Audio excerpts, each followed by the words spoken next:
We all just rock over here, you know what I'm saying? It's just fucking.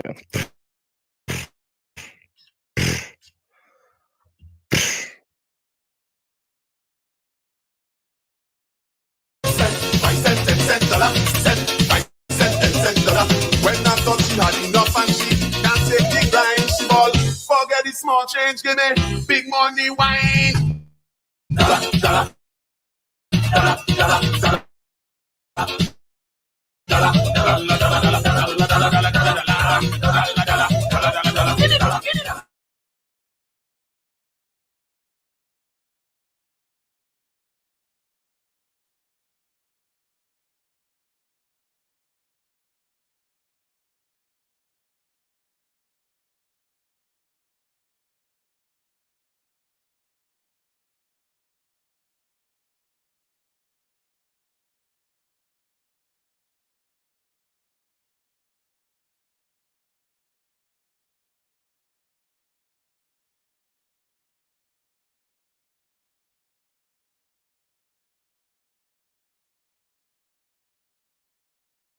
How could you torture me like that? I thought we were friends.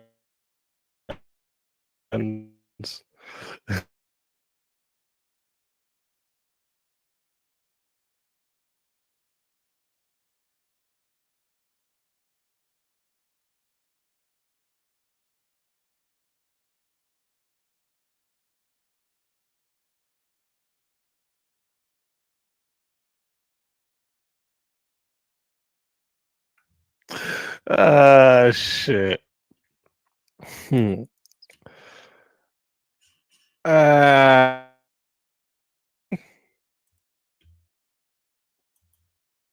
I seen Grid One was in the chat.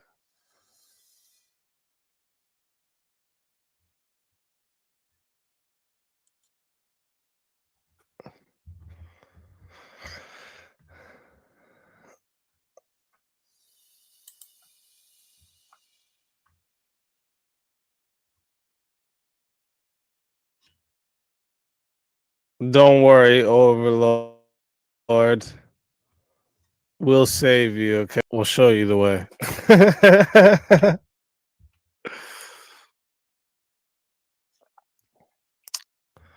Oh, I was asking, what did you miss? Damn, bro, you missed a lot. I was asking if anyone was streaming right now. I thought maybe you were streaming.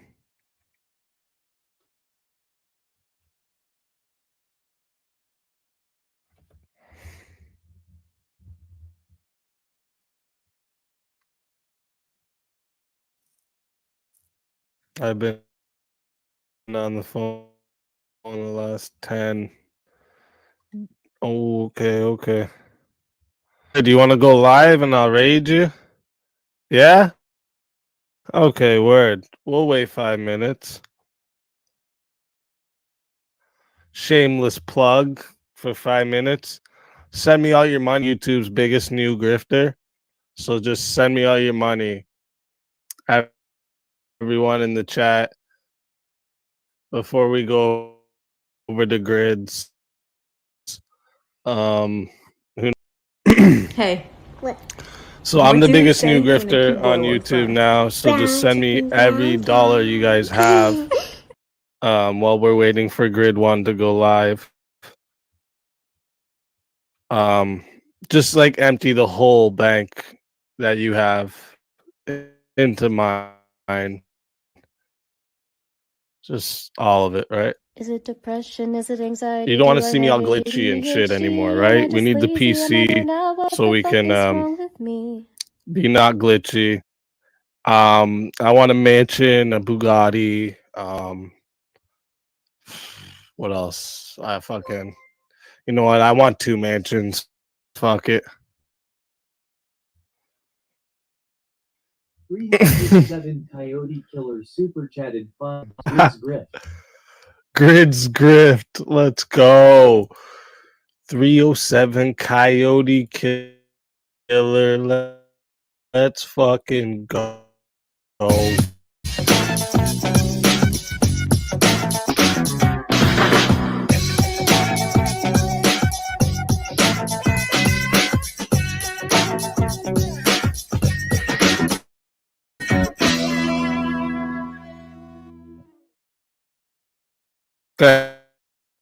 Thank you.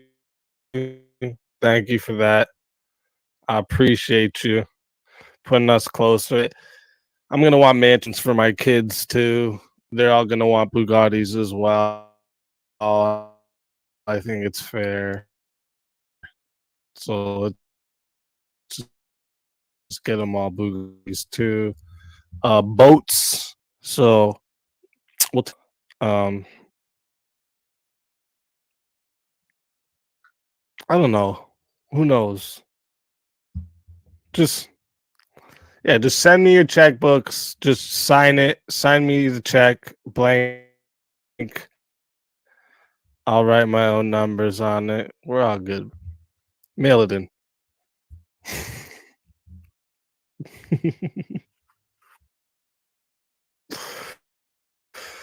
You know what I'm saying?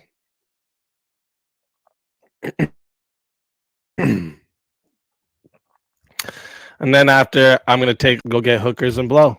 No, I'm just kidding.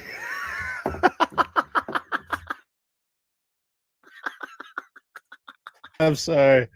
I had to.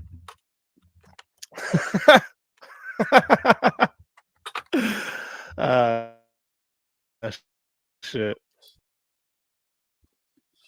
I'm gonna get myself in trouble.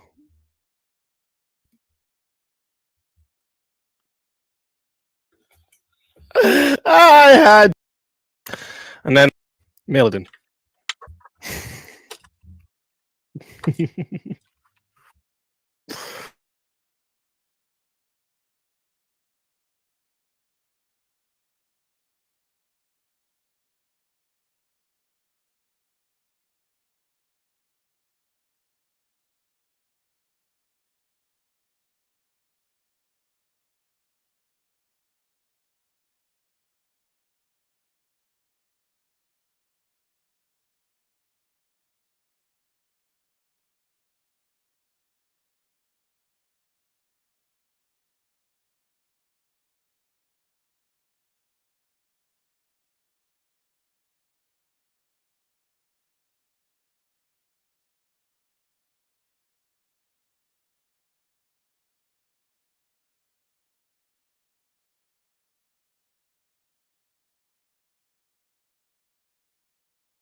jumping up and down and screaming, you know, taking a baseball bat wrapped in a Bible and beating up a Barbie house, calling certain congregation members witches and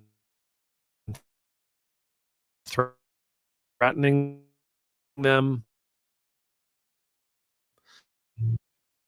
He's called all Democrats demons, and he told people in his congregation spin to the whole "get out of my church" thing if you don't agree with everything I'm saying right now. And his congregation, for what it's worth, you know, in the videos that are released in his sermons, and I've watched a couple of his services because of some videos that I've done. Yeah, they get the cheers going, right? They're with him. He's whatever it is he's saying. He's preaching to the choir, right? What do you do to combat that kind of thing? World and be Christ. We read a great book here. I think I might have talked about it before. I don't think I have it nearby. We read a great book here in the church during Advent last year. So this season just before Christmas, called Surprise the World. And in it, the author challenges Christians to act in ways, well, I'm happy, things that bring joy to their life, things that make their lives easier, positive things, like do positive things, things that have a positive impact in their life, and do it in such a way that it surprises them.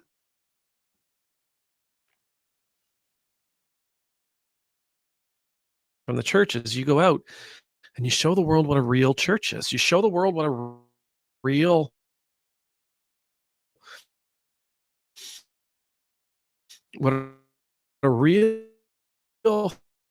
follower of Jesus Christ is.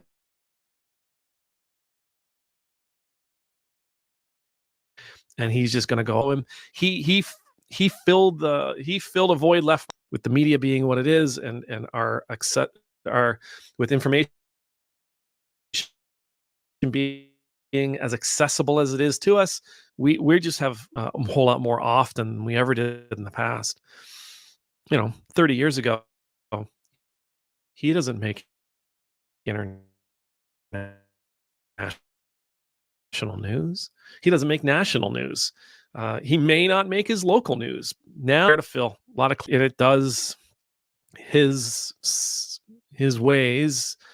It's the expression they just give Jesus yet another black eye.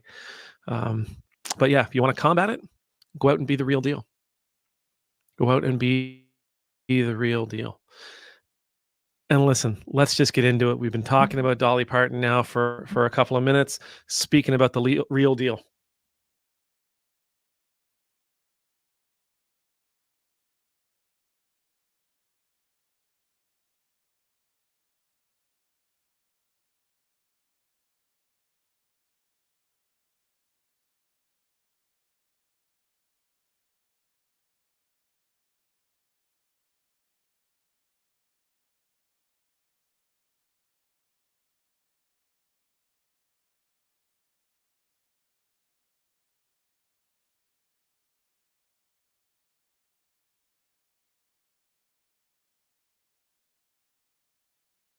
We've been talking about Dolly Parton now for a couple of minutes, speaking about the real deal. Every time Dolly Parton opens her mouth, I think with grace.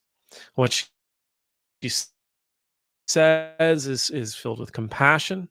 It's filled with wisdom. It's filled with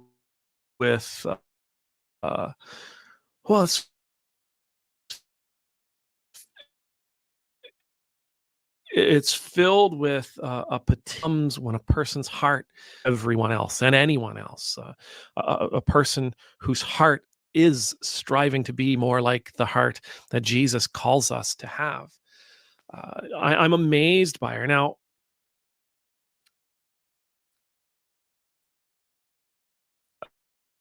uh, uh, a friend, Owen and Hammer here, you can, like I said, you can blame them.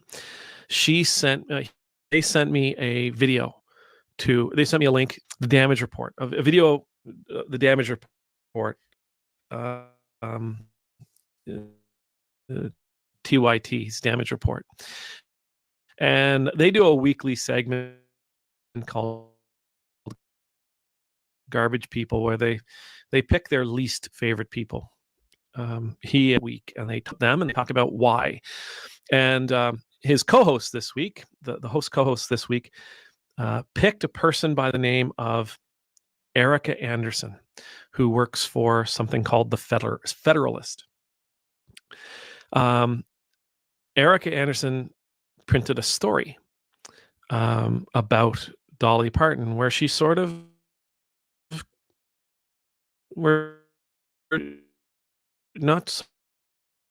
she criticizes Dolly Parton's life. She in the article, she talks about some of the things that Dolly Parton has said, some of the things that she's done, some of the ways that she's spoken about living. The bottom line is it comes down to Dolly Parton trying to love everybody, right? So they asked her, how is it that you have fans from every stripe, of every demographic? She's, well, I just try to love everybody, in her Dolly Parton way. I don't judge, she says. I don't condemn. I just love. I just accept. And this author, I guess this writer was really bothered by that, and was really bothered that Dolly Parton doesn't want to judge people, and that Dolly Parton wants to love everybody. And this was sort of all in the context of Pride Month, and the struggles that trans people can have, and some of the ways that I think our communities are being asked to change and to be accommodating in order to be inclusive and welcoming to everybody. And this writer just really didn't like. But I'll tell you again, for me, Dolly Parton is the person I want to be if I ever grow up. It's amazing how Christ-like I find her to be.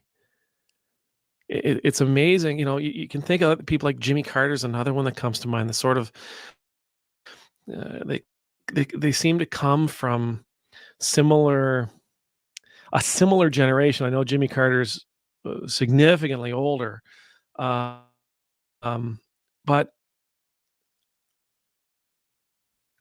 there's something these two people, the spirit similar to one another. It's just a spirit of love for sure, but it's a spirit of kindness. It's a spirit of hope. Oh my, of welcome and hospitality. It's the spirit of Christ. If you look around your own life, you will see that there's people, and maybe you're one of them, right? But there are people in our lives. All of us have met people famous, who've never become powerful, who've never become rich, but they have that same carry within inside of them, that spirit. They live according to the call of that spirit. They live according to the direction of that spirit. And because because they do, they bring with them a light that is, and it's something that draws people to. You're not afraid of it. There's just a gravity that that pulls you towards those kinds of folks.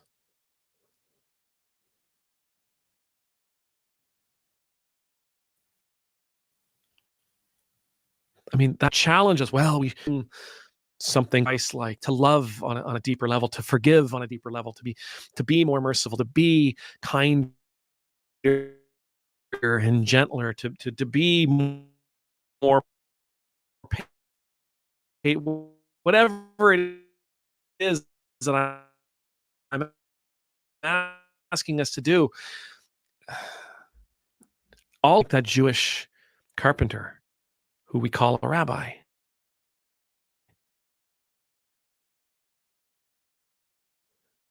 That Jewish carpenter whose feet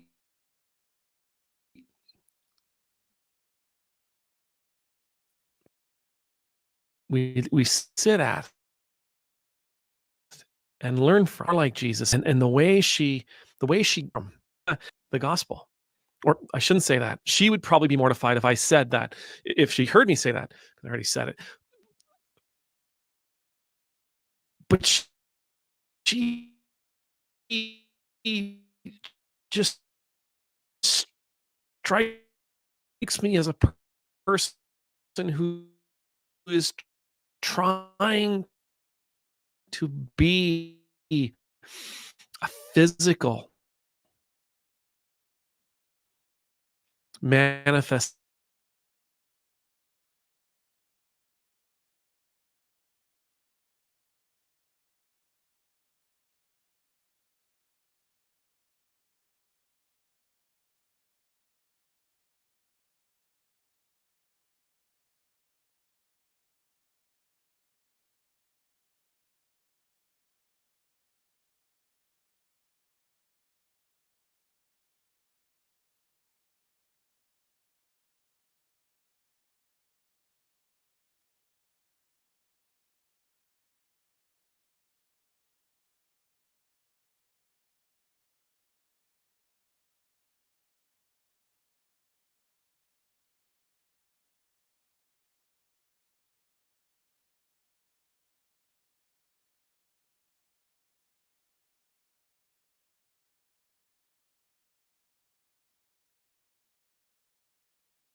in your life.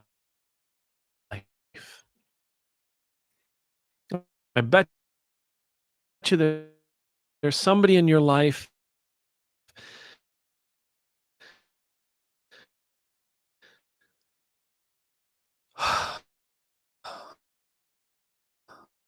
that just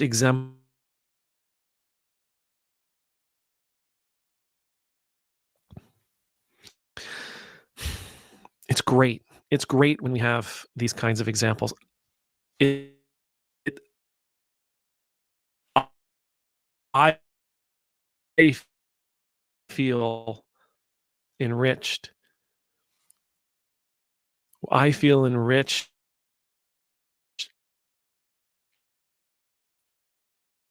and I feel empowered.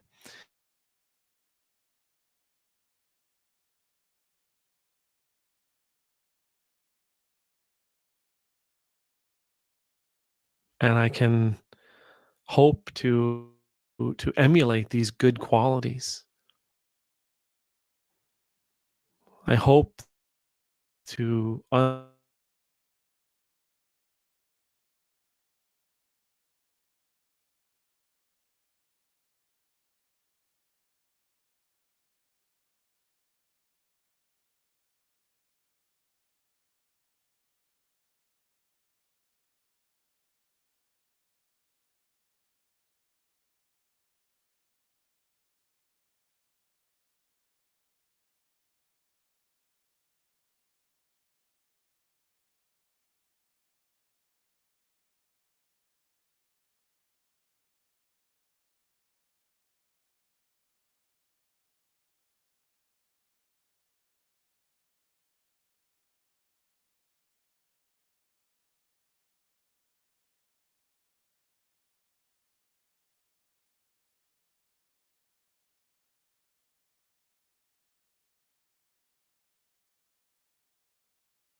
also known as the overgeneralization fallacy, happens when making a claim based on evidence that is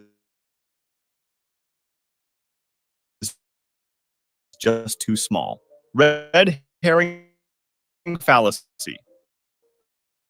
A red herring is something that misleads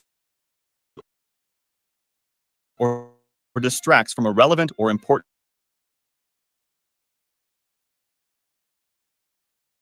In a slippery slope argument, a course of action is rejected because, with little or no evidence, one insists that it will lead to a chain reaction resulting in an undesirable end or ends. Pleading fallacy. Special pleading happens when applying standards, principles, or rules to other people or circumstances while making oneself or certain circumstances exempt from the same criticism. A loaded question is the false dilemma presents an issue by offering only two when they are not. Argument by misconstruing it. Circular reasoning. The circular reasoning fallacy is an argument that assumes the very thing it is trying to prove is true. Instead of offering evidence, it simply repeats the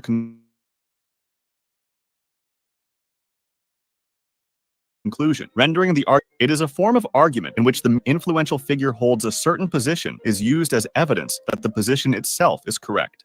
Appeal to nature fallacy.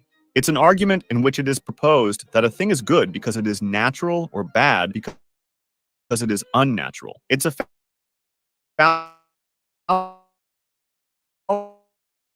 fallacy because the unstated primary premise, what is natural is good, is typical. Division fallacy occurs when one reasons that something that is true for a whole must also be true for all or some of its parts. Affirming the consequent. Affirming the consequent is the fallacy of taking a true conditional statement, such as, if the lamp were broken, then the room would be dark, under certain assumptions like, it is night. The anecdotal fallacy occurs when people use their limited personal experience to draw sweeping conclusions about a given topic. Appeal to emotion fallacy. It's a technique characterized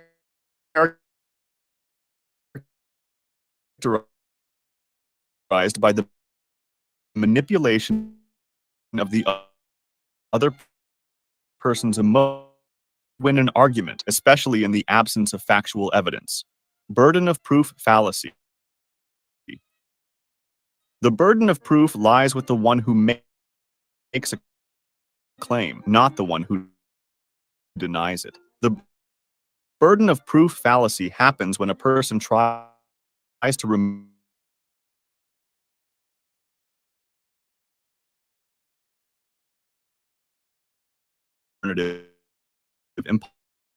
impossible. Something like, I need to know if we should stop for lunch or not. You are either hungry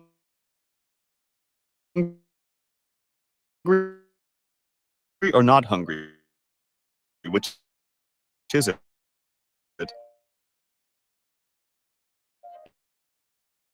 If being hungry means being able to eat, I am always hungry.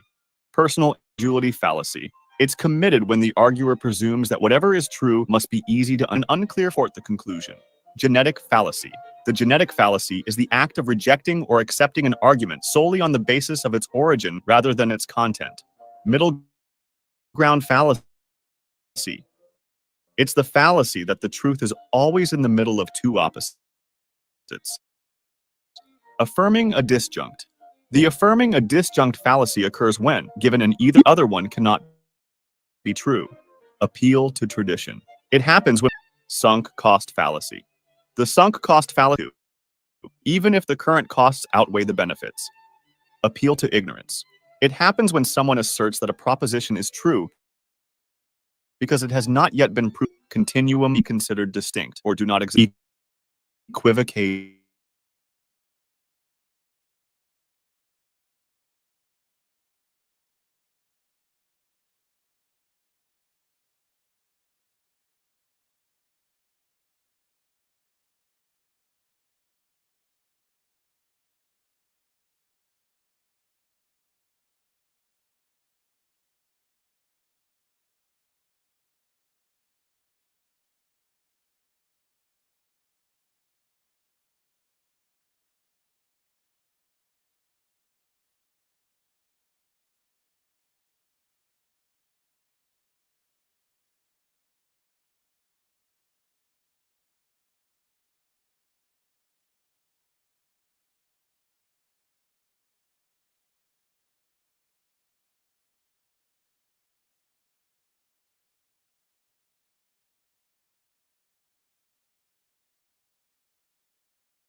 know if we should stop for lunch or not. You are either hungry or not hungry. Which is it? If being hungry means being able to eat, I am always hungry. Personal incredulity fallacy. It's committed when the arguer presumes that whatever is true must be easy to understand or to imagine. Ambiguity fallacy. It happens when an unclear phrase with multiple definitions is used within the argument. Therefore, it does not support the conclusion. Genetic fallacy. The genetic fallacy is the act of rejecting or accepting an argument solely on the basis of its origin rather than its content. Middle ground fallacy. It's the fallacy that the truth is always in the middle of two opposites. Affirming a or scenario, you wrongly assume that if one statement or outcome is true, the other one cannot be true. Appeal to tradition. It happens when we ignore the evidence that we should change because we have been doing something for a long time. Sunk cost fallacy. The sunk cost fallacy is our tendency to continue with something we've invested money, effort, or time into, even if the current costs outweigh the benefits. Appeal to ignorance. Because it has not yet been proven false, or that a proposition is false because it has not yet been proven true. Continuum fallacy. It's the argument that two states or conditions cannot be of states. Equivocation. The equivocation fallacy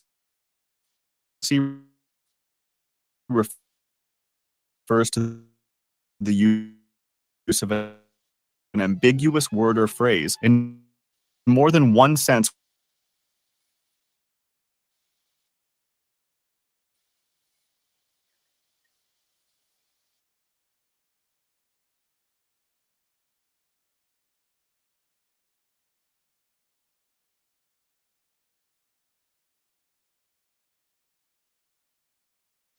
It happens when one defines a term in such a way that makes one's position much easier to defend. Ecological fallacy. Ecological fallacies assume what is true for a population is true for the individual members of that population. Etymological is the faulty argument that the true meaning of a word is its oldest or original meaning. Quoting out of context. It's a fallacy in which a passage from a quote is removed from its surrounding matter in such a way as to distort its intended meaning. Context may be omitted intentionally or accidentally between two subjects based on flawed. The historian's fallacy occurs when one assumes that decision makers in the past viewed events from the same perspective and had the same information as those subsequently analyzing the decision. Inflation of conflict. It's the error of exaggerating the amount of disagreement in a field in order to invalidate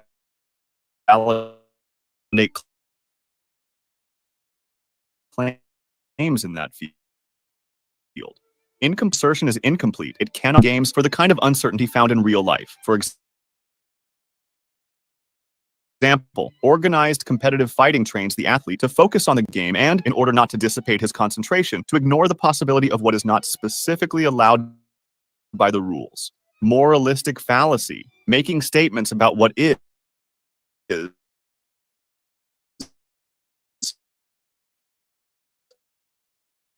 on the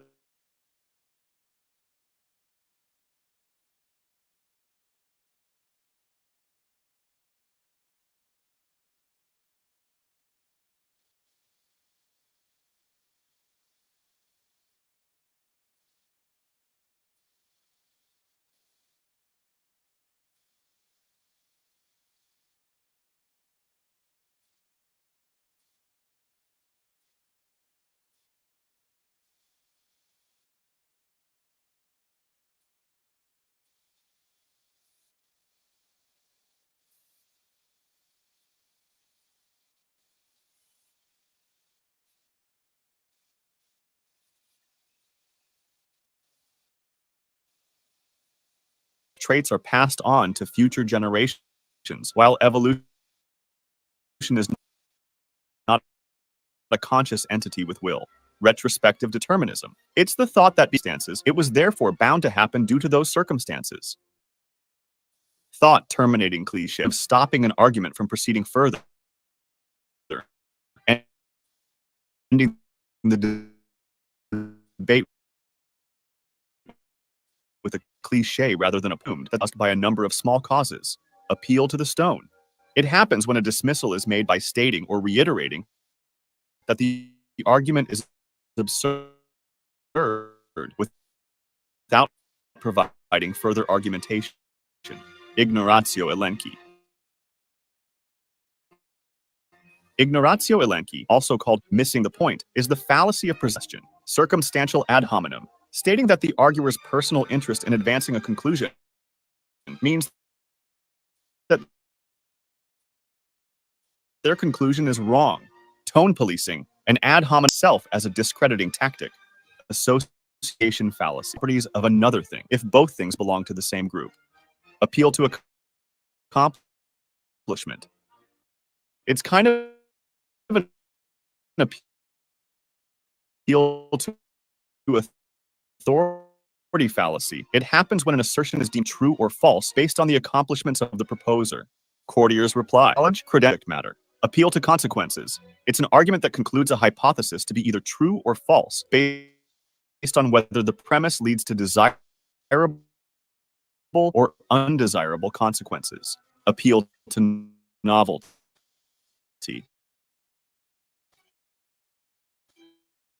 It happens when a proposal is claimed to be better solely because it is new or modern. Bulverism. It is the assumption and assertion that an argument is flawed or false because of the arguer's identity. Chronological snobbery. Chronological snobbery considers modern ideas superior to those from earlier ages just because they are modern. It's a form of appeal to novelty. I'm entitled to my opinion fallacy when a person logically analyzing said opposition. Two wrongs make a right.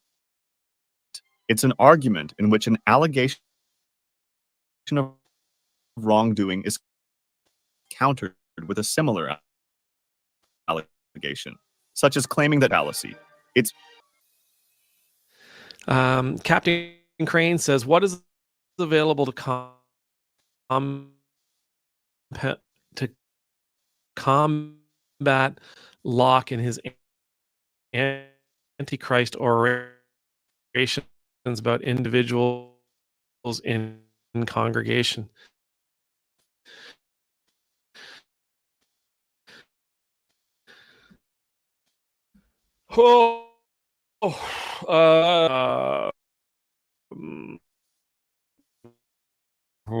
Captain Locke, I believe. Whole tent and makes the news fairly often with his rhetoric, with style, taking a baseball wrapped in a Bible and beating up a bar members, witches, threatening to out them.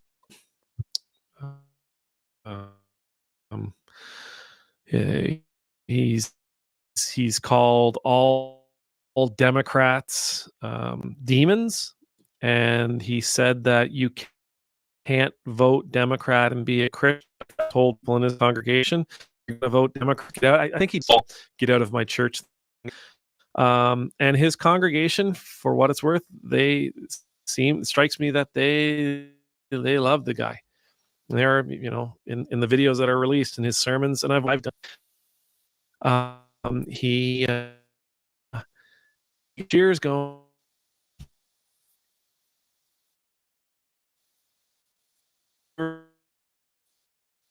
He's Christ. We read a great book here. I think I might have talked about it before. I don't think I have it nearby. We read a great book here in the church during Advent last year. So the season just before Christmas. In it, the author challenges Christians to literally go out into the world and to surprise the world, to act in ways that happily surprise the world, kind of like do good things, positive things, I think that's how you combat it. And not just Locke, how you combat combat all of it, all of the vitriol and the hatred that's out there, especially coming from the churches. You go out and you show the world what a real church is. You show Christ is. That's what you do. And it's not easy. Like you're not gonna be able to walk in and point your finger, and he's just gonna go away.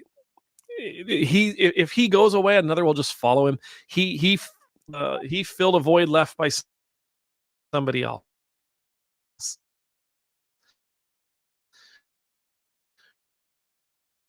Right?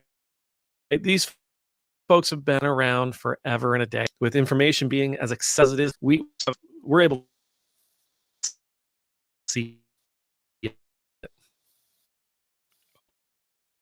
a whole lot quicker and a whole lot more often. You're make international news. Not make it airfield click get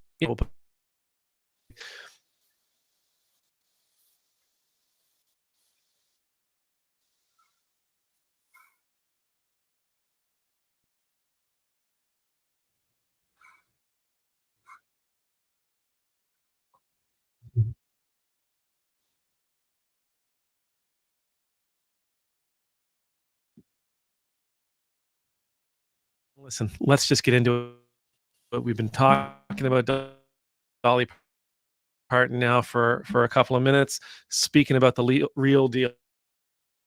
Every time Dolly Parton opens her mouth, I think, wow, this person is doing everything she can to follow Christ.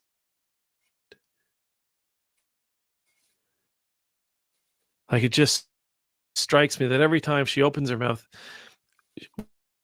what she says is filled with grace, wisdom, heart desires to connect to everyone else and anyone else.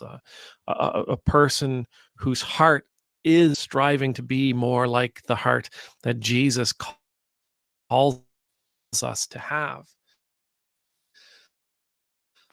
I'm amazed by her. Now, a friend, Alwyn and Hammer here, you can, like I said, you can blame them.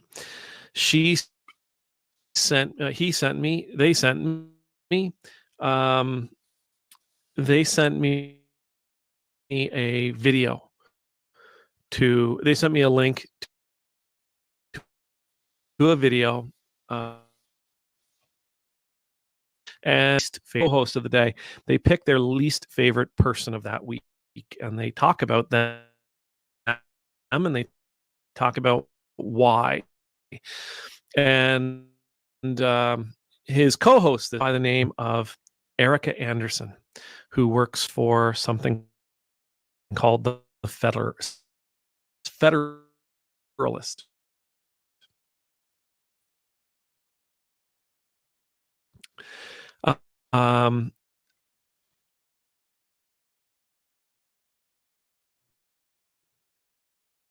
She's a version of a Christian life.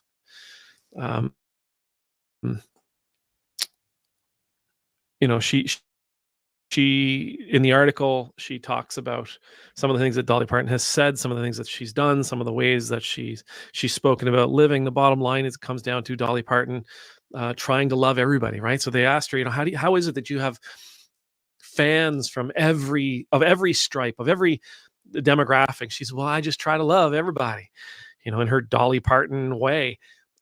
I don't judge, she says. I don't condemn. I just love. I guess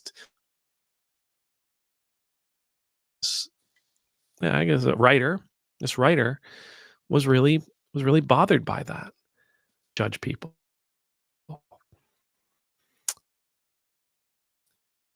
And that Dolly Parton wants to love everybody. And this was sort of all in the context of Pride Month. And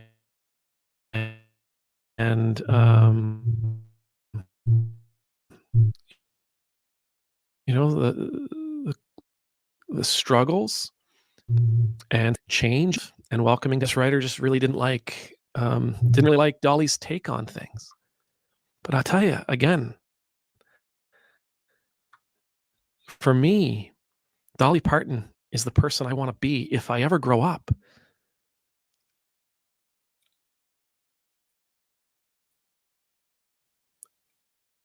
It's amazing how Christ-like I find her to be. It's amazing, similar about these two people. The spirit, maybe it's the spirit. Maybe it's the spirit that you see in them that is so similar to one another. It's just a spirit. Oh my gosh, it's definitely a spirit of hope. It's a spirit of welcome and hospitality. Spirit of Christ. Now, there's others, I'm sure, and I bet you, if you look around your own life, you will see that there's people, and maybe maybe you're one of them, right? But there are people in our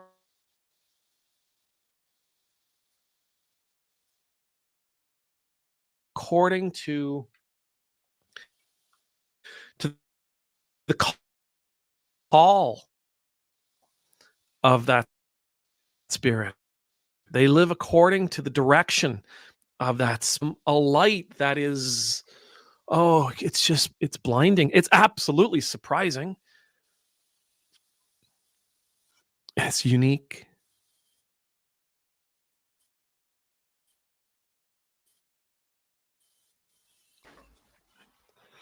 You're not afraid of it. You're not afraid of it. There's just a gravity that pulls you towards those kinds of folks. Who all the videos that I've ever done, and I challenge us. Well, usually towards the end of a video, I'll challenge us to become something greater, to grow, to become more Christ-like, to love on a deeper level, to forgive on a deeper level, to be more merciful, to be kinder and gentler, to be more whatever it is that I'm asking us to do. All of it is because I want to encourage you. I want to encourage myself to become more like that Jewish carpenter who we call a rabbi.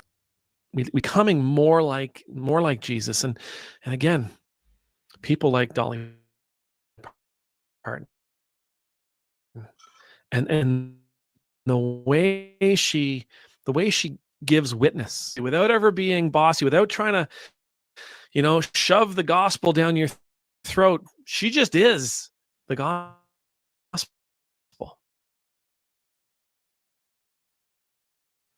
Or I shouldn't say that. She would probably be mortified if I said that, if she heard me say that, because I already said it. A physical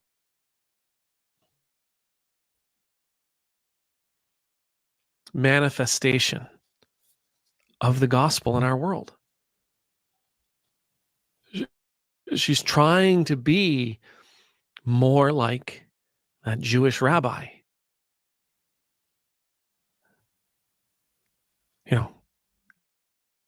The prayer here is, if you can't have been like what he would have sounded like, if you can't imagine what he would have looked like, and how he would have spoken to you, if you can't imagine what it would have been like to be in his presence,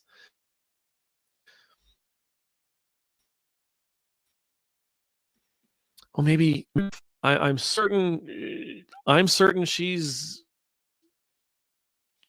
not perfect.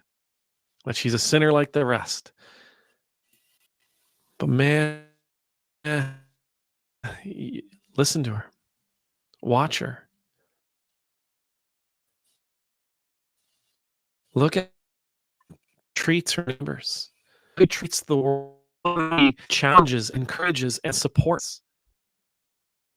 And if you can't imagine what she'd be like, then I bet you there's somebody in your life. I bet you there's somebody in your life that just exemplify that same spirit. You know, you can see. It's great. It's great when we have these kinds of examples.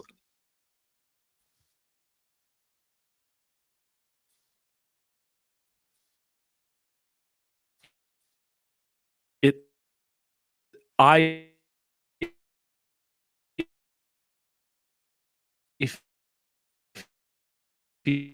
feel empowered, and I feel lucky and fortunate when I feel fortunate that here's this person, a person of means that I can